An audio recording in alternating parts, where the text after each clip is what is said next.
Hi అండి. అందరికి ఉపయోగపడే అద్భుతమైన యూజ్‌ఫుల్ టిప్స్ అయితే షేర్ చేస్తున్నాను. వీడియోని ఎక్కడ కూడా స్కిప్ చేయకుండా చివరి వరకు చూసి వీడియో నచ్చితే ప్లీజ్ అండి వీడియోని లైక్ చేసి మీ friends and family number share చేయండి.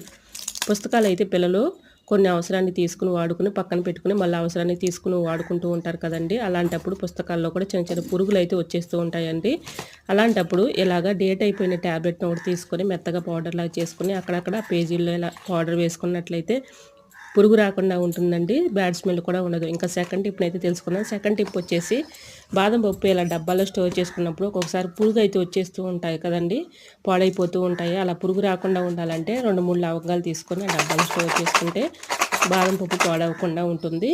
ఇంకా థర్డ్ టిప్‌నైతే తెలుసుకుందాం. థర్డ్ టిప్ వచ్చేసి చింతపండు మనం అప్పటికప్పుడు హడావుడిలో నానబెట్టుకొని మర్చిపోయినప్పుడు ఇలాగ హాట్ వాటర్ పోసుకొని మెత్తగా మనం ఇలా రసం అయితే తీసుకోవచ్చు. సో, యూజ్ అవుతుందనుకుంటే ట్రై చేయండి. వీడియో నచ్చితే లైక్ చేయండి. ఇలాంటి మరెన్నో ఇంట్రెస్టింగ్ వీడియోస్ కోసం నా ఛానల్ లైక్ చేసి సబ్స్క్రైబ్ చేయండి. Thanks for